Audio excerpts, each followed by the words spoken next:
Okay, so welcome back everybody. So today we are going to be discussing how to stop the Western economy from collapsing. I am aware that there is no webcam. The webcam makes the computer run incredibly slow. Also, as well, I am very sunburnt, so it's probably best that I don't have the webcam on. But yeah, today we are going to try and figure out if we can save the Western economy from collapsing. This is not necessarily just the United States. This is obviously the UK and obviously other Western countries. And, you know, it's very polarizing at the moment. I mean, we have a lot of divide, right, with the rich and poor, blah, blah, blah, blah, blah, a lot of debates. I am constantly debating, that's a polite way of putting it, with people on Instagram. Just going over, obviously, why the rich are getting richer and why the poor are getting poorer. You know, that is not going to be one of these, that is not one of these videos, but today, I just want to go over the assets and liabilities of the United States, the issues what the United States currently has, and how we can address them. Now, the reason why we talk about the United States is because the United States basically sets monetary and fiscal policy globally, and it is a very powerful country around the world where, you know, I know that I am from the United Kingdom, but, you know, the United Kingdom has a lot of other issues outside of the United States, and I think if the United States does kind of become the next, let's say the United States becomes or retains its dominant power for the next 25 to 50 years, I think that is going to be incredibly good for a lot of countries around the world. And, you know, obviously as well, I am biased, so please take that into consideration. If you are from China, if you are from Asia, you know, you might not necessarily want the United States to win, or, you know, depending on what other country. I'm not going to mention them countries' names because I don't want to get this video flagged. I'm having a lot of problems on Instagram, so I'm aware about being, I won't say silenced, but you get what I'm saying. But anyway, so to just give you the executive summary, so to bring you all up to speed, if this is your first video what you're watching, I do really appreciate it if you could like, comment and subscribe. I do reply to every single comment. But the executive summary is that in the previous video, or the videos, we have been going over the United States balance sheet and income statement, and just from a debt to GDP level, unemployment, the annual change of the S&P 500, the debt rates, etc. And we were basically going over why the interest rates on bonds are massively important, because the current interest rate is not sustainable for the United States government. And I have been kind of going over this overall thesis over the past couple of weeks and months, well, probably months, nearly getting on a year now, of why the United States basically needs to bring down these yields, because 40% of the national debt needs to be refinanced, and in my opinion, it cannot be refinanced at 5% interest rates, and they need to get the interest rates down. Now, again, so some people say, well, can't the Fed just cut rates? Yes, the Fed can just cut rates, but the Fed only controls the short end of the yield curve, what is obviously 3, 2, and 5 years. They do not control the long end. The long end is dictated by the markets, and obviously if people are anticipating the Fed to cut, obviously they will be rushing into risk assets, you mean like the stock market, Bitcoin, or whatever. And yeah, so we were just kind of going over this. Also as well, in the next video, we were talking about the mechanics of how the United States basically shows or controls dominance around the world, and how it imposes policy, predominantly all through the debt market. And the same is very much, and the same is basically the same for China. And I was just kind of highlighting as well how we have a lot of countries who are more aligned with China and more aligned with the United States. And I was kind of showcasing all of this with the debt market. Now, the debt market is significantly larger, or the bond market is significantly larger than the stock market. And most people don't even look at bonds because it's not sexy, you know, it's not interesting. Everyone wants to look what Trump is doing, what Elon's doing. What did Elon say? Oh my God, buy Tesla, blah, blah, blah, blah, blah. You know, and the bond market is basically, it's so incredibly important to understand who is in debt with who, because you'll start to realize that a lot of the policy or a lot of actions what these countries make are a result of who they are in debt to. So yeah, I mean, the United States has a lot of US Treasury bills with China, with Japan. I mean, Japan is the largest holder of US Treasury bills. You know, I'm not going to go all over this again, but there's a lot of interest of why you would want to have these people in debt, because basically you can export minerals and resources from these countries back to your own country, and obviously make sure that your country is influencing power globally. Now, today, we are going to be going over the assets and liabilities of the United States. And when I say assets, I don't necessarily just mean hard assets. I just mean things what are very valuable to the United States. And we are going to be going over things what are liabilities. And I have done the same thing with China as well, because I know that some people want to hear the other side of the, let's say, the other side of the coin to a certain extent. So from an asset perspective, the United States basically has the United States dollar. Now, what I really like to do is to think of things in systems and networks. So think of things from a network perspective. So the more users you have, obviously the more valuable it is to be a user, right? I mean, it's like if there's only one person using a telephone, having a telephone is relatively useless. Whereas if you have 10,000 people, it's pretty useful. It's pretty useful to have a telephone, because you might want a phone that 99 whatever. But obviously, if there's millions and millions and millions of people who obviously are using a telephone, having a telephone is incredibly valuable. So the reason why I think it's very useful to look at things in networks is because that is how you can kind of distribute power and influence through networks. So basically, the United States dollar is obviously used globally for trade and all the rest of it, obviously settling in oil, do you like with the petrodollar, and obviously everything with Saudi Arabia and OPEC. OPEC is the collection of countries who are the largest oil producers in the world, and they basically have a meeting and blah, blah, blah, blah. But they basically enforce that majority of oil is settled in United States dollars, so there is always a bid. Well, let's say there's always interest for the United States dollars. So having said that, you also have payment systems. So obviously you've got SWIFT, you've got MasterCard, you've got Visa, and you've got Amex. And again, just think of it as networks of, like, you can go anywhere around the world. Obviously, you will be typically paying with Visa, MasterCard, or potentially Amex, depending on where you're actually going. From a social media perspective, the United States has obviously X, Facebook, WhatsApp, YouTube, Google. Just think about how much data they can collect on different types of institutions, obviously different types of countries. You can kind of see how people are currently searching. I mean, obviously, when you've got such a large data set of people, you can probably influence how certain people think, or how certain people behave, or even certain types of people with different types of demographics. I mean, I find this very, very fascinating. I know I don't want to rehash what I was kind of going over in my previous video, but going back to how the US and China obviously have a lot of countries who owe them money. Basically they do the loans, and obviously they build out infrastructure, or obviously provide support, etc. But what I find so fascinating is that when Trump put a lot of these tariffs on, obviously we saw a lot of people flood back to the United States bond market. But as stress started to build, we saw that with the CNY CNH spread, this is the currency what is inside China and outside of China. When there's a lot of stress there, it means China is basically under a lot of financial stress, and they are typically forced to liquidate things, and they are typically liquidating either gold, US Treasury bills, or whatever to basically stabilize their own economy. Now, as this spread started to get elevated more and more and more, we instantly, I mean relatively quickly, I mean super quick, we basically saw Pakistan and India. There was a lot of conflict over there. I mean, this was only a couple of weeks ago, and everyone's just magically forgot about it. But what I find incredibly fascinating is when you start to look at the bond market, and I haven't really, kind of been highlighting this in my previous videos, but again, like, Pakistan has a significant amount of debt to China. And something else to kind of consider as well is that China has obviously TikTok.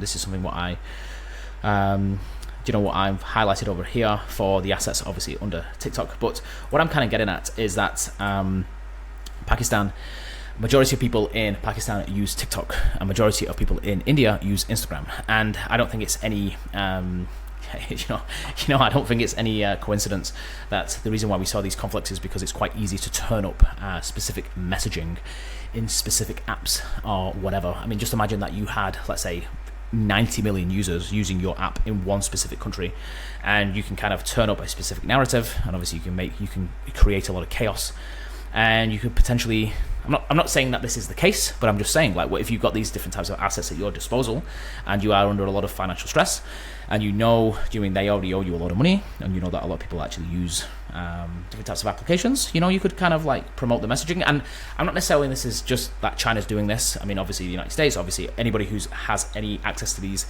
different types of networks. I mean, again, it's not necessarily just social media networks. It's media, it's news, it's absolutely everything. Like once you have access to these networks and you have the attention, I think it'd be quite easy to kind of turn things up, turn some things down, or move things in specific directions, dependent on where you want things to go. So again, we saw that a lot of the conflict with Pakistan and India, and then as soon as the trade deal got renegotiated, or whatever you want to call it, there's a 90-day pause. Obviously, that escalation completely went, and what a coincidence, right? As soon as that trade deal came out, the ceasefire between Pakistan and India, basically, we don't even hear about it anymore, right? So again, like on the asset side of things, obviously the United States has the social media platforms. From an operating system as well, they obviously have Windows and Microsoft. Well, not Windows and Microsoft, sorry. Windows and Mac OS, obviously Apple and Windows. And from a mobile technology perspective, obviously you've got Apple and you've got Android. And again, obviously it's like Google and Apple, right? I mean, the amount of infrastructure and the amount of networks and the amount of users who are using these applications, just think about the capabilities of what they could potentially be doing when it comes to kind of like assessing data, or do you mean just basically just gathering intelligence, or do you mean what you could potentially be doing? I mean, why rock the boat, right? I mean, you wouldn't necessarily obviously showcase that you have access or you have the ability to access these systems, but again, I think it's a very, very valuable tool to obviously gather intelligence, so you can kind of predict next moves of specific countries or whatever. But again, I know as I'm talking about this, there might be some people who roll their eyes about like, oh well, well they say that they don't do that. I mean, why would they say it? I mean, I wouldn't say it. I mean, that's just me. But it's like if I had the ability with all of these things, and obviously it's going to be massively beneficial for the country, for everything moving forward, why would you kind of rock the boat? So again, you've got the mobile technology, you've got the operating systems, you've got the social media, you've got media in general, obviously television, Hollywood, etc., where you can kind of promote the strength of the United States military. And this is something what I've been kind of like highlighting over the past couple of videos about how you can kind of use movies as marketing for, let's say, the American dream, for different types of different types of ways of life in America. Obviously, typically whenever you see a military film, they're kind of always showing that they have the best technology when it comes to it from a military perspective, and obviously they do, because they spend a significant amount of money on military. They roughly spend about $1 trillion on military every single year. And yeah, obviously from a technology standpoint, you've got AI, biotech, and semiconductors. And I know, I mean, some of these, let's say, topics or things what I'm classing as assets. Obviously, China has very, very, very good capabilities from semiconductor perspective. I mean, I know semiconductors are manufactured in Taiwan, but what I just want to obviously just reiterate is that there's a lot of things what the United States has access to, what a lot of people don't really give them credit for. I mean, there's a lot of news out there about how disorganized everything is and blah blah blah blah blah. And me personally, I think it's just an absolute circus, because I think it's made like that intentionally, because obviously you just want the bond market to come down. And if you scare everybody into the bond market, I mean, happy days, you can refinance $37 trillion of debt, significantly less, build manufacturing all in the United States, and obviously off we go again for the next the next 25 years or 50 years or whatever. And yeah, so the United States obviously has access to resources, natural resources. Obviously, they have a significant amount of gold, coal, gas, uranium, land, etc. Obviously, access to patents, copyrights, trademarks. Obviously, they have the most deepest liquid financial markets in the world: Wall Street, Nasdaq, bond market, blah blah blah blah blah. Obviously, they export a lot of culture, like I was saying to you before about Hollywood or movies or music.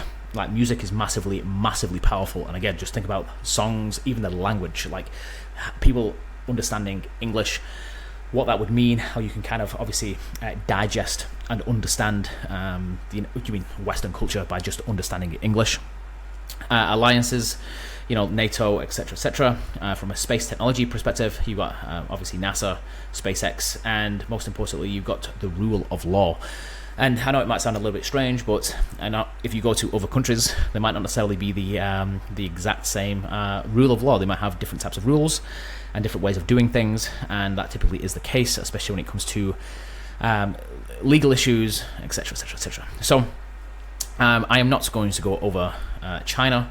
We can do that in another video. I don't want to make this video too long. And I mean, I'm a little bit conscious about retention. I've got so many friends, who've got millions and millions and millions of subscribers on YouTube.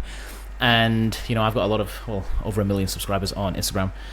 And, Instagram is so different to YouTube, and everyone keeps saying to me, oh, you need to make it more informative. You need to be jumping around like a clown, and you need to be doing this, you need to be doing that. And it's just so exhausting. So when I'm kind of doing these YouTube videos, I'm trying to think about what they currently said to me, because I know that they watch it. And obviously they critique it and give me feedback, what I'm really appreciative of. But yeah, I just find it very, a little bit overwhelming, really. So I'm very conscious about, obviously, not making a video too long, but it is what it is. This video, I'm not really that bothered about.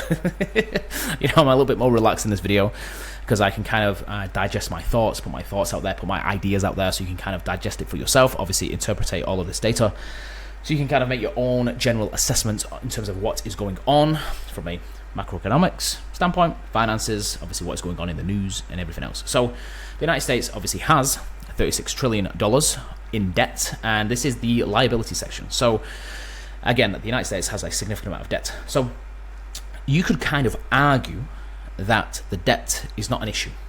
And what I mean by that is, if you are running a deficit, you are basically distributing the dollar globally.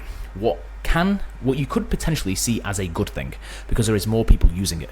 So if you are running a deficit, you are literally issuing dollars absolutely everywhere around the world, so they are all using it. So obviously you can print more dollars if you wanted to, and everybody is still using it. I mean, you can't have the same let's say power or capability if you're using a other currency. I mean just take I don't know.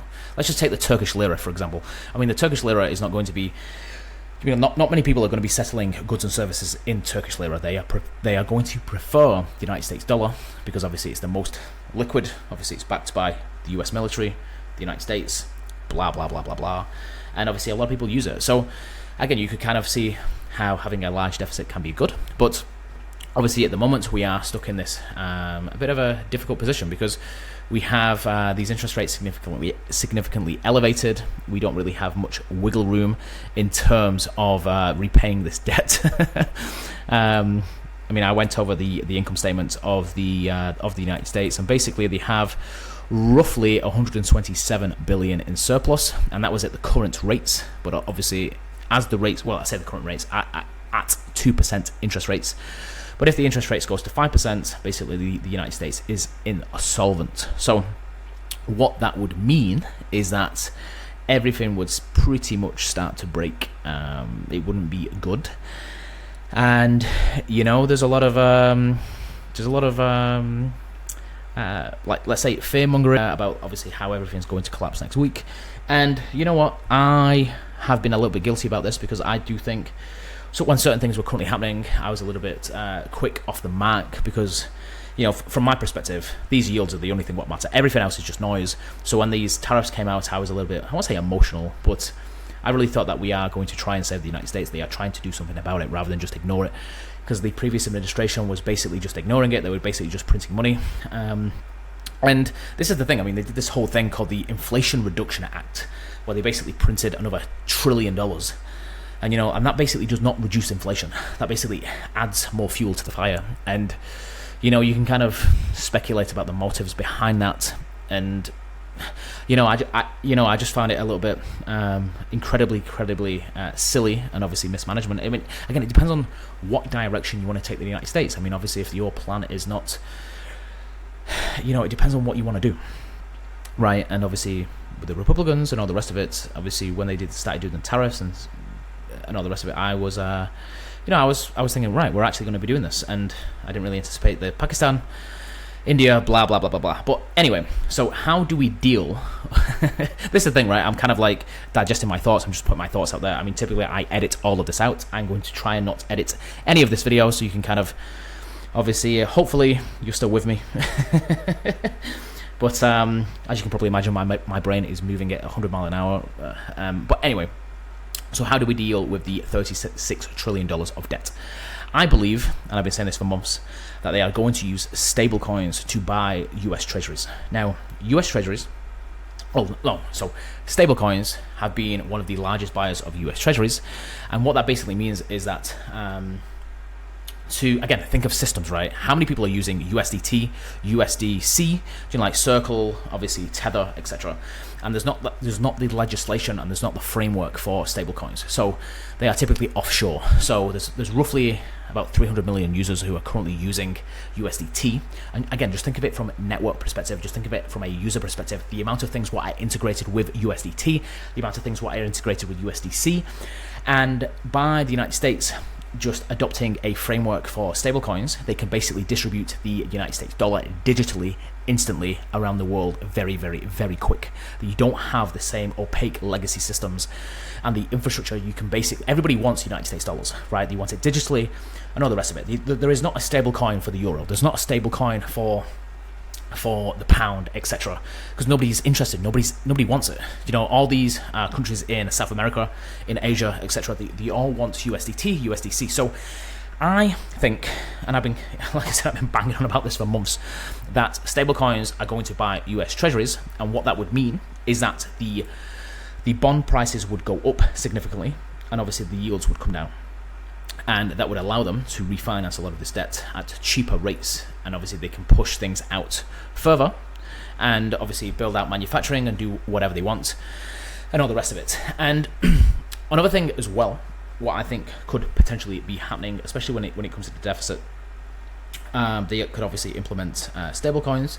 They could also get other different types of alliances, or not alliances, other different types of, let's say, countries to buy US debt. At the moment, there isn't that. So, it's like, how do you scare the market into the US debt market? Because at the moment, a lot of people feel that the reason why the yields are going up is because people don't trust the United States. Where what I was kind of highlighting over the past couple of months, the reason why the yields are spiking is because China is selling. And you can see this in the CNY, CNH spread. And this is something what a lot of people don't even understand, don't even realize. And it is massively, massively, massively misunderstood. And, everybody just thinks, the United States is going down, so I'm just going to buy gold, whatever. And obviously, if you are a central bank, you are probably going to need more gold anyway, because obviously it's uncertainty, right? You're not unsure about where the United States is going. I mean, obviously, Trump is looking quite chaotic, blah, blah, blah, blah, blah.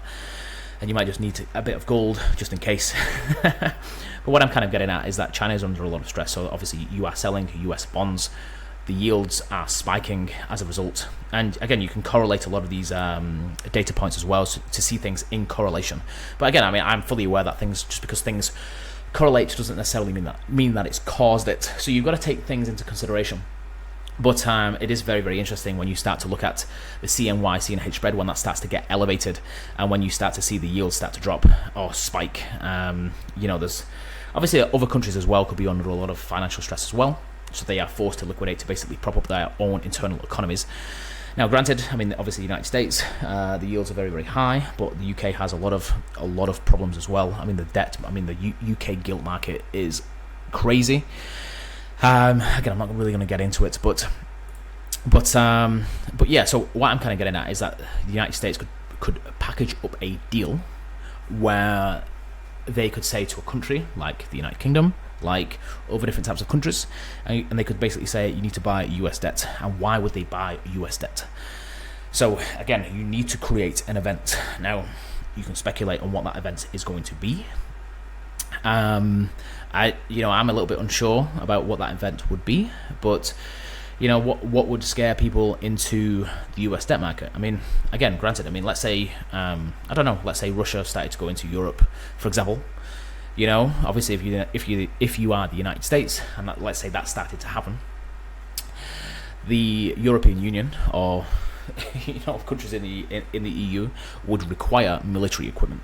So again, you have the assets over here, the United States, and most importantly, you could bring in a lot of revenue by basically charging Europe for obviously military equipment, for whatever. And obviously you could issue bonds as well. And again, how would you do all of this? Again, it's like if Russia went into Europe, I'm not saying that that would be the case, but again, just think about this scenario for a minute. Europe would go to the US, obviously, for military support, and Trump, the administration, or whoever could basically say you need to buy US debt and we will support you. And obviously by buying US debt, you are forcing the yields down. Obviously the United States can print more money, and obviously this whole thing becomes a lot more manageable going forward. But again, I mean, we are just basically talking about the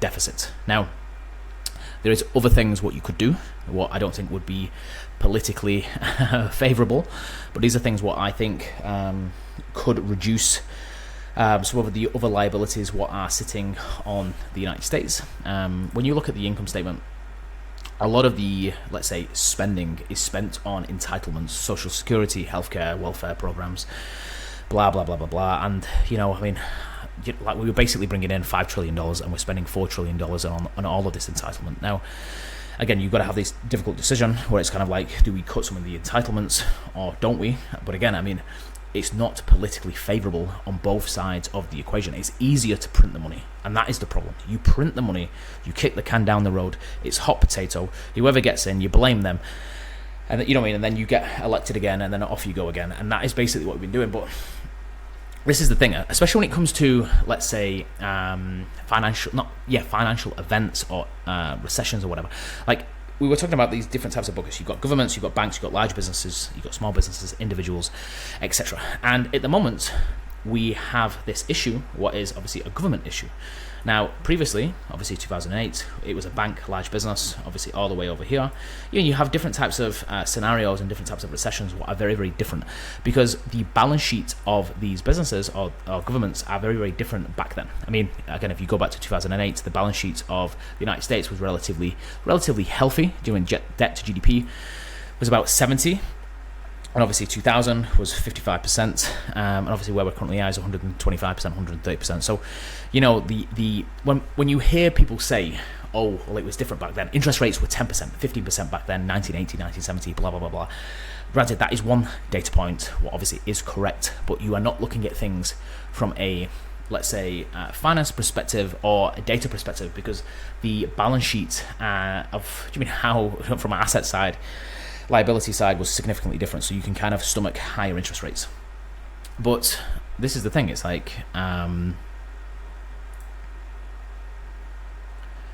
but this is the thing, it's like you've got these issues with Medicare, obviously healthcare costs, and how do you bring these healthcare costs down? I mean, obviously you could cut them, but that's not going to be no one really wants to do that because it's going to be political suicide. You're not going to get re-elected or anything like that. I mean, obviously Trump cannot get re-elected, right? But you could obviously use AI diagnosis. You could do a lot of things on the blockchain in terms of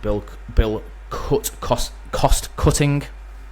And what I mean by that is that you don't necessarily need the same manpower or the same amount of eyeballs and people working if you adopt, let's say, AI diagnosis in terms of basically testing patients or reviewing images, x-rays, etc.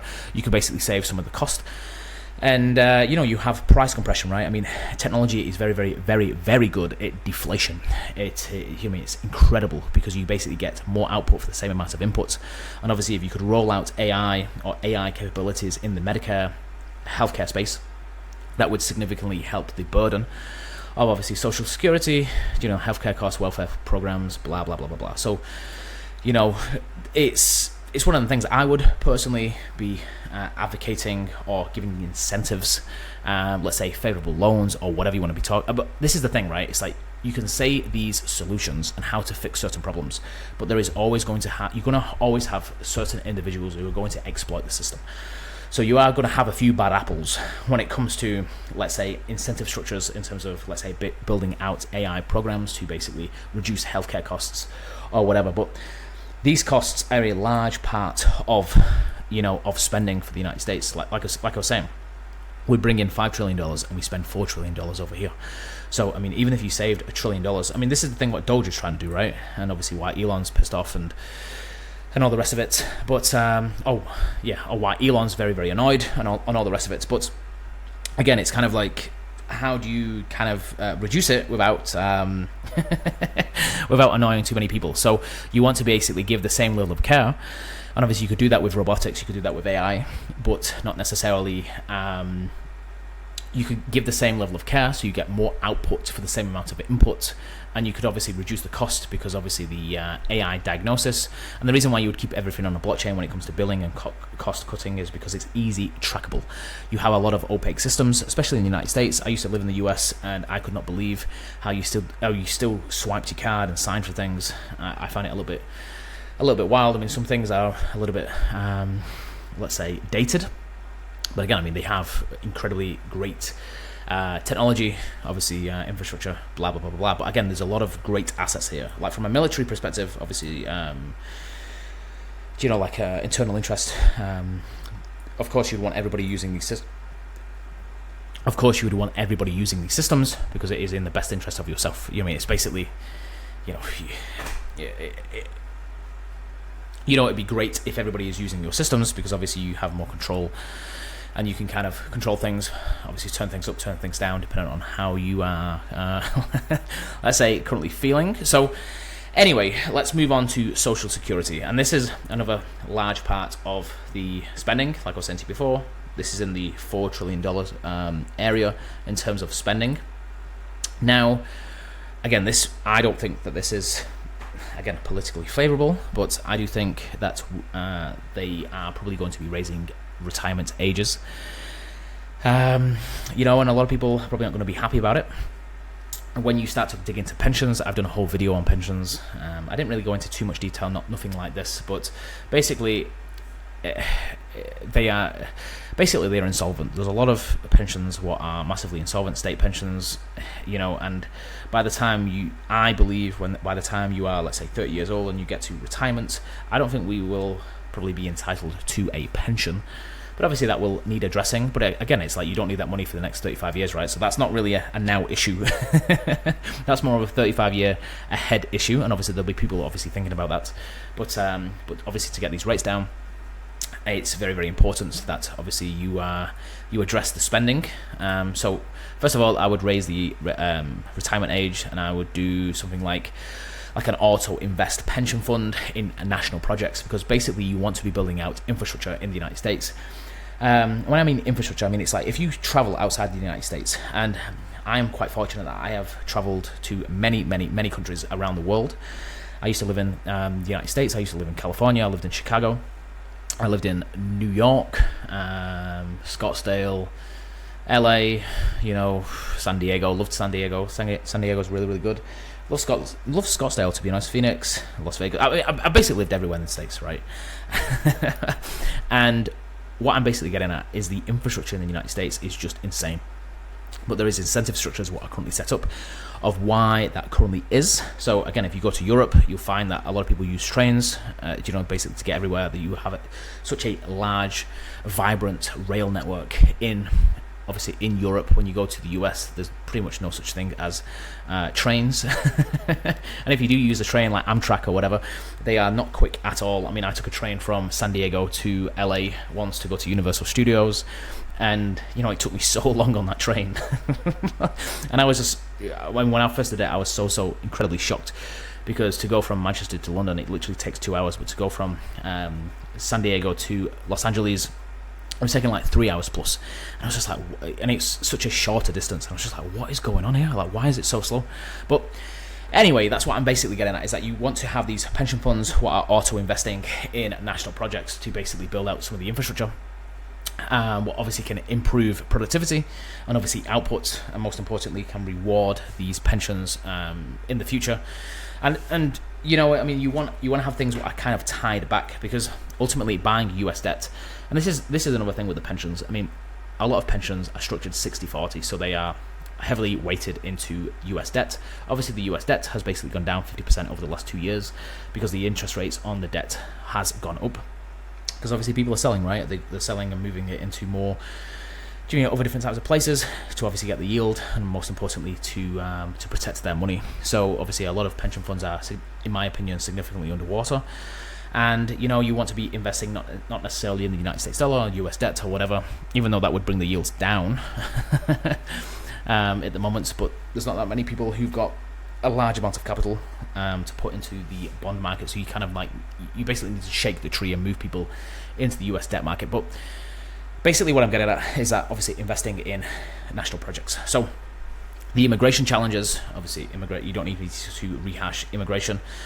But basically I think having a point-based system or visas what are backed by specific skills or areas, because this is the thing, right? Everybody I don't really know many places around the world where there's a lot of opportunity to go to the United States. I mean, the US is incredibly, incredibly good when it comes to kind of helping each other and like entrepreneurship and just moving forward, right? I mean, you don't really have that in the UK. I mean, it's very much tall poppy syndrome over here. If you're doing incredibly well, there's a lot of people who are very, very bitter. There's a lot of resentment and everything. But in the United States, especially when I was there, I mean, I was telling people what I was currently doing. I mean, I run about 4 or 5 businesses, and I was basically saying what I was up to, and the amount of people who want to help me out in the United States. I just found it crazy. Oh my God, I know a guy called Tony. Tony does ABC, X, Y, and Z. I'll introduce you to him. Well, there's nothing like that here. I mean, I've had friends for, well in excess of like 25 years, and they've not even made one introduction. They haven't helped me with any clients or anything like that. And I mean, you could make the argument I probably need new friends, right? But yeah, I mean, a lot of my American friends, they're always trying to help me out. So what I'm basically getting at, I know I'm rambling on, but basically what I'm getting at is that obviously having visas or e-visas what are backed by specific skills can obviously have basically incentivized talent to go to the United States again. Because obviously at the moment, immigration absolutely everywhere, right? I mean, this is the thing as well. I think it's specific. It seems by design, and obviously there's a lot of people who are basically screaming at the people who caused the problem for the solution. And it's I don't really know what the end game is, because again, I mean, I'm assuming there is an end game, because obviously you would create the problem and then you would provide the solution. But again, I mean, ultimately the money is broken. But basically, to address the immigration challenges, obviously point-based system, e-backed visas by obviously skill-based, aging population as well. So obviously liabilities in the United States, as people live longer and longer and longer, it puts a larger squeeze on the pensions. I mean, currently the estimated unfunded liabilities of the United States is 159 trillion. This is, basically Social Security, 50-year pensions, 50-year projections on Social Security, pensions, Medicare, blah, blah, blah, blah, blah. And obviously if you're only making, let's say, 5 trillion in revenue, I mean, at the moment, like I was saying to you before, we've got 127 billion in surplus, and you've got to fund 160 trillion in unfunded liabilities, what you basically need to fund over the next 50 years. It's not looking good. I mean, if this was basically a company, an individual, or anything like that, they would basically be bankrupt or insolvent. But again, they have the ability to be able to print money if the rates are favorable. If the rates are not favorable, you're in a very, very, very difficult situation, and you basically, I mean, I don't think the United States would do this, because obviously it would massively hurt. I mean, basically, the United States just needs to be the dirtiest shirt in the laundry. Well, the least dirtiest shirt in the laundry, and they're okay.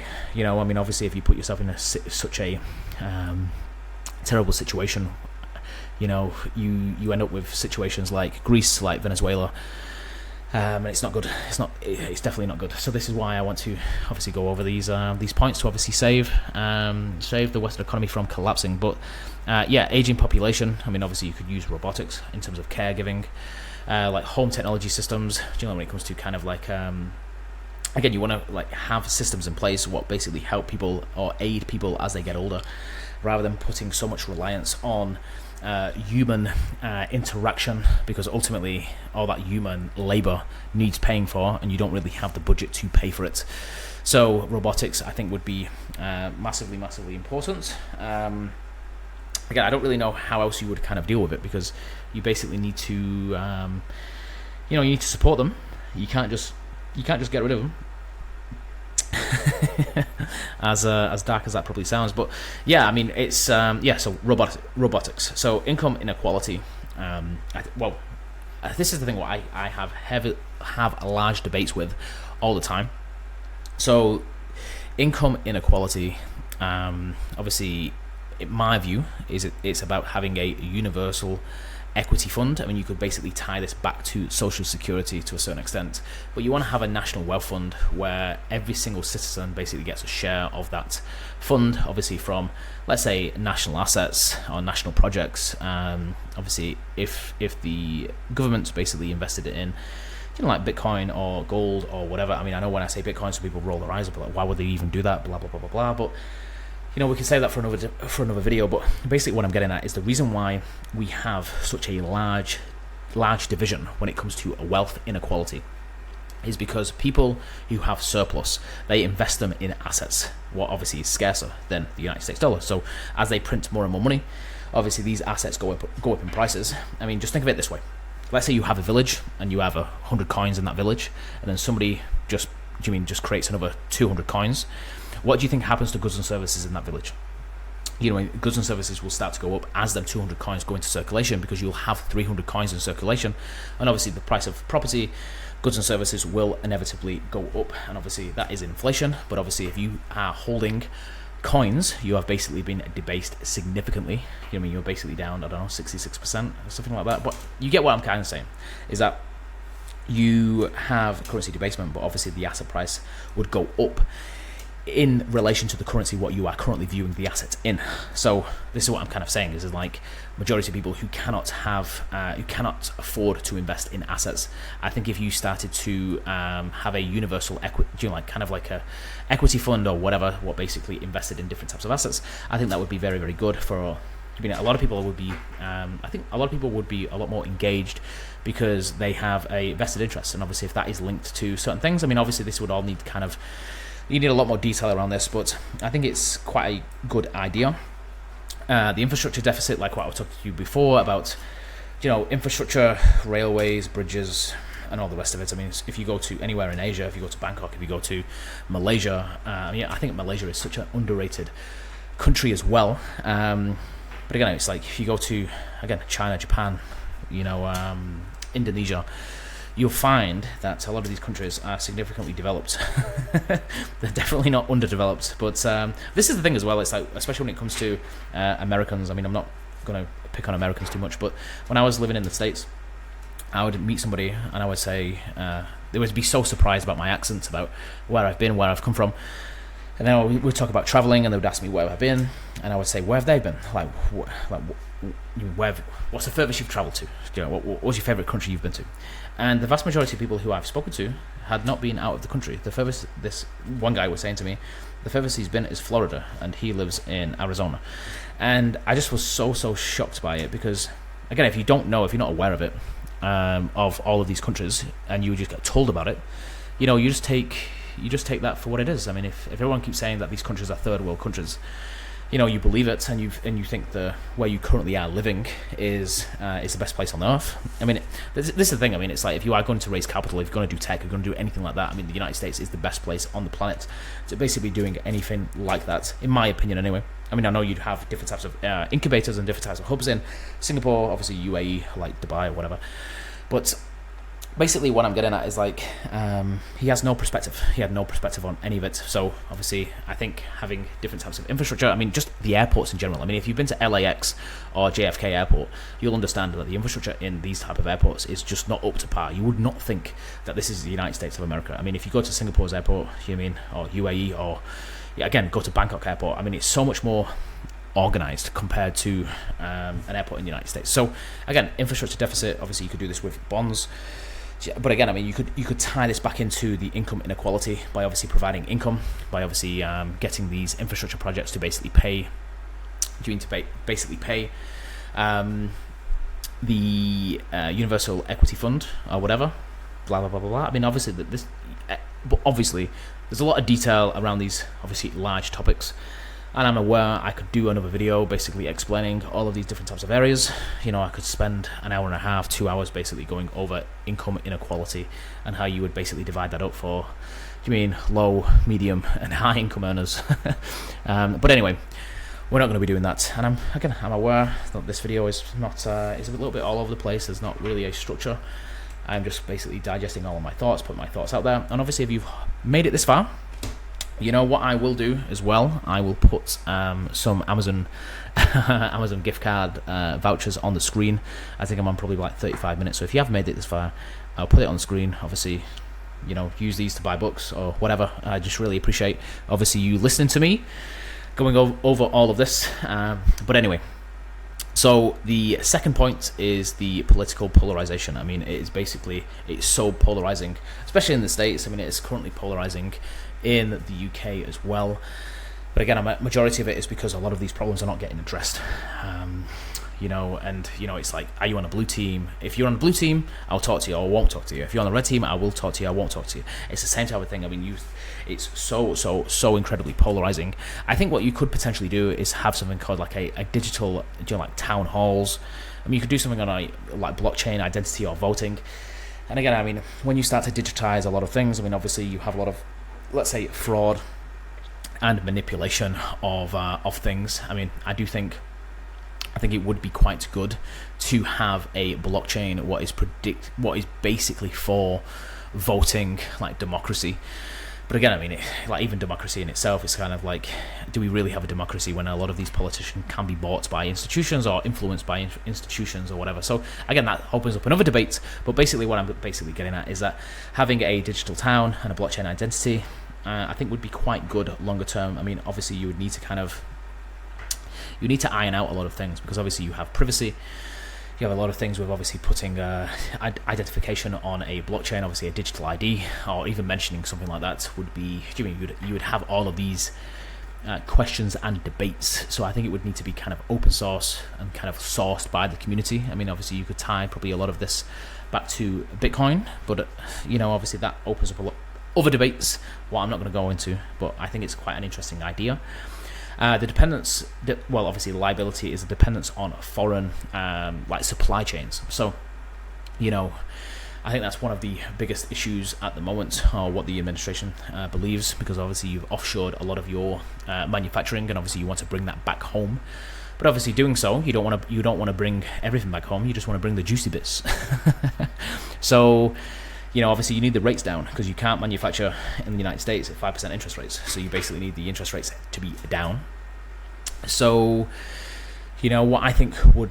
what you would be kind of doing is obviously a lot with automation, and especially when it comes to the energy subsidies. I think giving energy subsidies what would basically incentivize manufacturing using smart grids or using oil or whatever. I mean, you basically want to have so much energy. And, I know some people basically be talking about, well, what about the planet? What about this? What about that? I mean, you want to be incentivizing them to be doing it. And, we can talk about Bitcoin mining, about how Bitcoin mining can be incredibly, incredibly beneficial to infrastructure, to the grid, to energy companies, to oil companies, to fracking companies. Without getting too into it, because I know it might be a little bit too long and a little bit too detailed, but basically a Bitcoin mining business can bolt onto a energy business, and the reason why it would be accretive for both businesses is because the cost of energy to basically mine Bitcoin would basically be a cent per kilowatt, and the reason for that is majority of these oil companies basically flare off gas when they start to drill, and the reason why they flare it off is because they cannot pipe it anywhere, because they don't have the infrastructure to pipe it, because these energy companies are basically stranded in the middle of nowhere, and you basically have to flare it off. And when you flare it off, obviously you are subject to taxation, obviously environmental taxes, and all the rest of it, what comes with that. So you can imagine if you have the ability to basically sell something, what you're basically wasting, it's basically money for old rope. It's so accretive, it basically just hits the bottom line, and you've always got a buyer because of Bitcoin mining businesses. So again, I mean, you have a lot of potential with Bitcoin mining businesses in comparison, with just fracking and all the rest of it. But again, you could do the same with data centers as well. I mean, it doesn't necessarily have to be Bitcoin mining. Just having a data center what is obviously powered by flared energy, flared gas, I think would be it's a very, very interesting concept. But again, I mean, this is the whole thing with this, right? It's like you have to think of innovative ways to basically save cost, because you are so much in debt. So you have to think very, very differently. You can't just be like, oh well, we did this before and this seemed to work. But like I was saying to you before, it's like a lot of people say, oh well, interest rates were interest rates were 12%, 15%, or they were significantly higher in 2002 or 2000, whatever, right? But again, the fiscal situation was significantly different back then compared to where it is now. So you don't have the same luxury of just being like, oh, well, we can just do this, we can just roll it back to this, because we are so in debt and the rates need to come down. And you need to kind of bring everything else down with it. And obviously, how would you get deflation or whatever? You could kind of bring the cost of energy significantly down. And like what I was saying in my previous videos, the reason why you would want to bring energy down is because it basically suffocates Russia, because Russia cannot necessarily finance any of its escalations, because obviously Russia, one of their biggest revenue drivers is oil. So if the cost of oil was like $20 rather than $100, obviously to fund escalations would not be profitable, and it'd be very difficult to do. So you wouldn't really have as many escalations. And just on escalations, I think when you have when the money is kind of fixed, you don't necessarily have a lot of wars, because without getting into too much detail, but if you wanted to go to war previously, you went to war by issuing.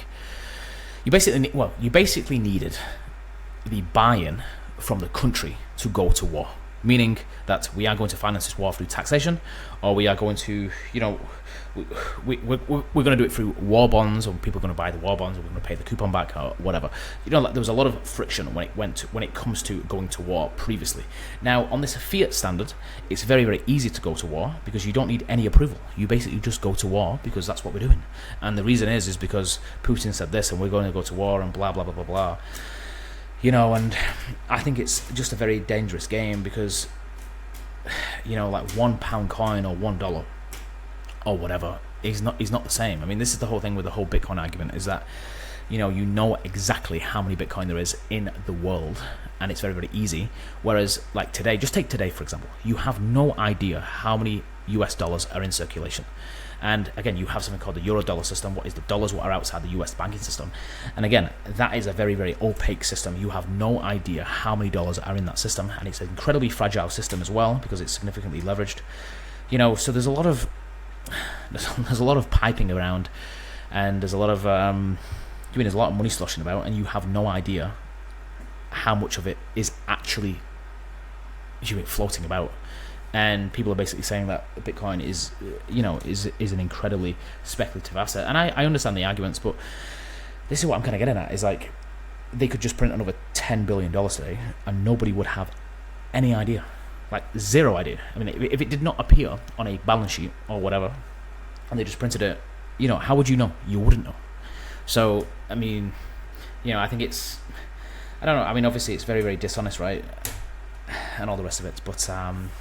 But anyway, I'm kind of like digressing. I mean, I'm trying to hold myself back from talking about a lot of these subjects, because I can talk about it for a significant amount of time. I've read a significant amount of books, so, on all of these different subjects and all of these different types of areas, not necessarily all of these, but I've read so many books. So, yeah, I can talk about this for hours and hours and hours and hours. Obviously, from the China perspective, I'm not going to go over this today, because, we're basically touching an hour. And the liabilities as well. I mean, what is so interesting as well, this is the final point before I wrap up, right? But the United States runs in a deficit. Obviously, China has a surplus. What they do with that surplus is they basically invest it back into the United States stock market or the United States businesses. And obviously the stock market goes up, and this is why you have a larger PE ratio in the United States compared to anywhere else, is because a lot of that surplus is flowing back into US markets. Now, what I found very, very, very fascinating is that a few days ago, I was having a meeting. I was in a, let's just say I was in a hotel, and I was in a hotel lobby, and there's a lot of business owners, a lot of local business owners, a lot of people having meetings, and I was in this hotel lobby for probably about 7 hours, and I had a lot of coffee, and obviously I was meeting a lot of people, and these people were coming and going. I was just having quiet, one-on-one meetings. It wasn't a networking event or anything like that. And obviously, when I was waiting for my next meeting, I was listening to conversations around me, and the vast majority of people around me are all talking about HMOs. And HMOs in the UK, if you are not aware, they are homes of multiple occupancy, and basically you can take a small house and you can convert the rooms in that house to other rooms. So you can take a 2-bedroom house, what you could potentially rent for, let's say, £600-700 a month, and you can basically, let's say, convert that to a 3-bed HMO, and you can basically finance that and obviously rent it out per room. And each room you can basically rent out for £400 a month. So obviously with that you'd be making £1,200 rather than £700, and there's such a massive buzz. I mean, this is the thing. I don't know if just everybody was meeting there who just did HMOs and property, but that's all they're talking about. How housing associations and how a lot of Chinese investors are basically getting into the HMO market in the United Kingdom. And the reason why this is relevant is because a lot of that surplus cash from China or whatever basically makes it into other different types of foreign markets, not necessarily the United States. So again, when you start to look where certain countries are aligned, is the United Kingdom more aligned with China than the United States? I mean, you could kind of make the argument that they are more aligned with China because of the investments. A lot of the investments in a lot of cities around, obviously, the United Kingdom is typically funded by Chinese governments, obviously the Chinese companies, etc. I mean, you can kind of speculate, is that a good thing, is that a bad thing, or whatever. But obviously, if you are the United States and you are trying to bring everybody back together, you don't necessarily want everybody going to your competitor. So you have to force that action, and obviously you can force that action in the debt market, in the bond market, and you can see that with the financial stress in all the different types of markets. But this is what I'm basically getting at, is that China has a lot of the surplus, and they basically build out a significant amount of infrastructure in all of these, let's say, developing countries. So, it's like the UK. I mean, like the north of England, let's just take Manchester, for example. I was looking it up before. In the last 2 years, there's over £6 billion have been invested in Manchester. And this is just just some like flat projects and buildings, etc. And when it comes to the government and like national funds, etc., it was something like £800 million. So it's significantly less compared to the Chinese investments. And it kind of makes sense why you would want to align yourself to be more the Chinese way of doing things. Obviously, if you are receiving a significant amount more money from China compared to the United States, or more more influence, you want to be adopting their technology. Obviously TikTok, just imagine TikTok, and BYD, you'd be very, very against Tesla and anything American, blah blah blah blah blah. You'd want more people to be going more the Chinese way. And again, you can kind of make the argument about why, let's say, the Chinese way of doing things could be really, really, really good for the economy. I mean, you could take China, for example, that obviously having that way of running your economy is significantly better by obviously having significant control over the population. I personally don't think that is the best way of doing things, and that is why I'm a big advocate of the United States, and that's why I want the United States to kind of get out of this fiscal situation. But again, I mean, you could make the arguments for China, you could make the arguments for United Emirates about why having, let's say, a dictatorship, or whatever you want to call it, can be significantly better. But again, you don't necessarily have as much freedom as you did, obviously, in the United States, blah, blah, blah, blah, blah. So, you could, like I keep saying, you could kind of make the argument of why China is better in that regard. But yeah, I think the United States, I mean, when you start to think about it, I mean, we have the, what's it called? I mean, obviously the United States has the institution, I think it's called the Magna Carta. The UK basically has the Magna Carta, and it was similar type of principles, and that is basically where the principles of the Constitution in the United States basically came from. And just to see just the United Kingdom basically on its knees compared to where it was, and like I say, and I don't think it's by, I don't think people are naive. I think it's by design. If I'm being, this is just my gut feeling. I think it is just what it is. You know what I mean? I think it's just, and this is what I keep getting at. This is why I want the United States to win, because I think having more freedom for a lot of people globally, I think is really, really good for just free markets. I mean, it's kind of, I was going to go over this as well, but it's kind of like Austrian economics. At the moment, we're currently bringing in Keynesian economics, and this is where you have more centralized control. You have over monetary policy, blah blah blah blah. I mean, I'll go over this another time, but yeah, I mean, you could kind of categorize different. I think I've done this at the bottom. Is it at the bottom? No. I've not done this. Yeah. So like, I'm basically categorizing different types of countries in different types of buckets. So you've got Austrian economics, you've got Keynesian economics, classical, Marxists, blah blah blah blah blah. And obviously, what type of countries are they more aligned with? And obviously, at the moment, we are mainly in a Keynesian economy.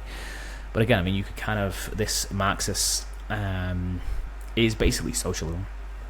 You know, this is like Cuba, North Korea, China, historically, you know, Vietnam, Laos, blah blah blah blah blah. And again, you could kind of make the argument that some of these countries are much better off by adopting these type of principles, but I don't really think it's aligned with Western values and what Western values is currently doing. So the executive summary is, if you're still here, like I said, I'll put another Amazon Amazon voucher at the end. Obviously, like I said, if you've been listening to me for an hour or whatever it is, I'm greatly appreciated. I'll put the Amazon voucher on the screen. I appreciate you being here. I appreciate leaving comments, listening to me. But the executive summary is that these yields are significantly important. Everything what is going on, in my opinion, does not matter. The debt is the main problem. 40% of the national debt needs to be rolled over onto these new rates. If that happens at these rates, we're going to have a lot of problems, like a significant amount of problems. I don't want to think about it. And this is why I believe there is going to be an event, and that event is going to drive people out of the stock market back into US Treasuries. And obviously during that event, or whatever that event is, you know, it's very difficult to kind of predict that event, right, or whatever. And this is the thing, I mean, there might not even be an event, but I just think the yields need to come down. And how else do you drive people back into the market is by scaring them, by shaking the tree. So, you know, it'd be kind of classed as a liquidity crisis. You would typically probably see Bitcoin, gold, all assets basically go down, and people would basically flock and basically pick who they want to be the next global leader going forward. And, you know, I just hope that people flock back to the US debt markets, because ultimately that is how you build out manufacturing infrastructure and everything like that. I mean, if you haven't seen it, I'm not going to put it on the screen, but if you have not seen it, I would massively encourage you to go over to Instagram, check out this post. It's a pinned post. I'm basically trying to articulate what is currently going on in the bond markets as a night out. So you're boozing, you're trying to figure out who's going to be the designated driver. Obviously going home, you're basically questioning if he's drunk or not. And I'm basically articulating this in a way so people can kind of understand, but that is basically what I think is going to happen, that we are basically going to see who people kind of trust with their money, and obviously who you trust the most, you put that into their debt markets. And this is the reason why you have different types of yields for different types of currencies, because there's certain countries who basically manipulate the currency to basically have a low yield, because you don't want to incentivize people to have a strong currency, because it massively hurts your exports. And this example is basically China. Now, anyway, it's been an hour long. I appreciate you being here. And yeah, I'm going to try and keep doing more videos. I'm going to probably try and obviously edit them a little bit more. But yeah, I appreciate you being here. And most importantly, to the 4 people. I mean, if you've made it this far, I'm really impressed. But anyway, to the 2 people who've made it this far, I hope you're having a lovely day. And thank you very much for support. And take care. Bye-bye.